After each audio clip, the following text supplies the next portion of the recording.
Well, let's move on. Let's connect with the management of NLC India. India's new national electricity plan aims to meet the peak demand of around 458 gigawatt by 2032. So what are the opportunities lined up for the power and the renewable companies? How is business momentum shaping up? To discuss this and more, we're joined by Mr. Prasanna Kumar Motupalli, the chairman and managing director of the company. Hi, sir. Good morning. Always good to see you. Tell us with regard to this new electricity plan that's been laid out. What kind of opportunities does it throw up for a company like yours? Yes, this new electricity plan, that is 2020 to 32, that is envisaging demand increase of almost 7 to 8% up to 2031-32, and then subsequently 5.76% for the next years.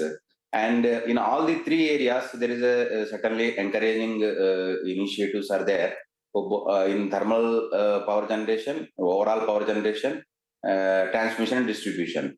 In thermal capacity addition, compared to current capacity of 4.59 lakh megawatt capacity, it is expected that the total capacity will reach to almost 9 lakh gigawatt by 2032. So, and in the transmission system also, many transmission corridors are coming for evacuation of the renewable power. Both these things are giving an opportunity to our company. As we are into mining, we are into thermal power generation, also we are into the renewables. So in line with the National Electricity Plan, we are also targeting huge capacity addition. As on date, our company is 6 gigawatt company. We are targeting to become a 20 gigawatt company by 2030 and around 22 gigawatt by 2032. So in line with... Sir, just if I could interject, please, to get more clarity on this target of 20 gigawatts by FY30. How much is going to be traditional thermal and how much is it going to be by renewables? What is the plan on the generation side and on the renewable side in particular? Madam, as on date, our total capacity is 6 gigawatt. Out of that, 1.4 gigawatt is renewables. So we are at 24% of renewable capacity as on date. So by 2030, we are targeting to become 20 gigawatt company, 10 gigawatt conventional capacity and 10 gigawatt renewable capacity. So our proportion of renewables will be more than 50% by 2030. That is our target capacity addition. Okay, that's quite interesting. And also just to get the math right, I mean, between generation and the main business, which is mining, lignite and coal, what is going to be the mix again by, let's say, 2030, since power generation is growing in a big way for you? Yes, madam. In line, along with the power capacity addition, we are targeting for increasing our mining capacity also almost that double. As on date, we are around 50 million metric ton company, 30 million metric ton lignite and 20 million metric ton coal. This we want to take to 100 million metric ton by 2030. And all actions for reaching this 100 million metric tons are on. Recently, we got the Machakata coal mine, which is having huge reserves of 1.4 billion and 30 million metric ton capacity. So along with the power generation and renewable capacity addition, we are targeting to increase our mining capacity to almost double the current capacity. So, sir, you know, the reason I ask you this, because if we look at some of the brokerages on the street and the ones that are quite optimistic on NLC India, one such broker says that over the course of the next 2 to 3 years, FY24 all the way up to FY27, they are expecting you to do a top-line growth of 15% across businesses, blended top-line growth of 15%, and an EBITDA CAGR of 20%, and also PAT also growing at 20%. So 50% top line, 20% at EBITDA, and 20% profits for the next 2-3 years. Is this possible? Is it a reasonable expectation to have?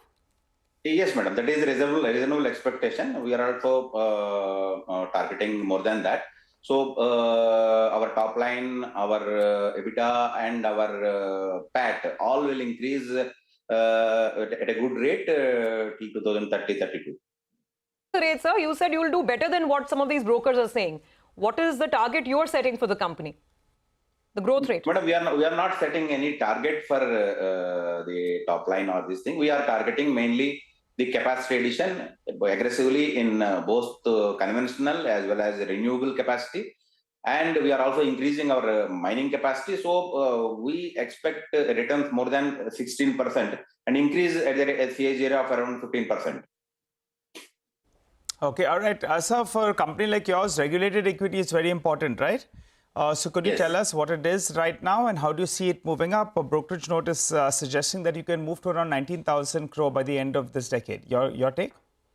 Yes, as you rightly said, ours is mainly in regulated business. And as on date, we are having regulated equity of around 7,800 crores. Where in the mining sector, we get return of 14% post-tax, and in thermal power generation, 15.5% post-tax. So going forward, we are targeting to increase this share to 23,000 crores by 2030. So in next 1 year period, this will be increased by around 4,000 crores. Around we will reach around 11,000 crores regulated equity in 1 year, because our Ghatampur thermal power station as well as our Pachwara South coal block both are will be operational, and that regulated equity gets added to our regulated equity. So end up in 1 year it will be increasing to 11,000 crores and 23,000 crores by 2030. That is our target. Now, in 1 year, when you say, sir, it will touch 11,000 crores and Ghatampur will come on stream, that's this year, FY25? By March? Yes, FY25 March or by the first half of the next financial year. The entire capacity will be added. Okay, so 11,000 crores, let's say by first half of FY26 would be the sort of the fair assumption. Got it. Sir, just to talk about more about the here and now, we've spoken a lot about the FY30 targets. Our colleague tells us that, there were some issues in terms of land acquisition for some of the mines at Navili. So could you tell us what the status is over there and what is the recovery in the business that you will envisage? By when do these issues go away? Madam, in the year 23-24, first half of the financial year, we faced problems because of the land acquisition. There were some communication gap, and because of that, some land acquisition issues were there, and our thermal power generation, lignite production, both were getting affected. But in the middle, by December of last financial year, we completely addressed all these issues. Whatever the problems were there, there was one river which was required to be diverted. We diverted that river.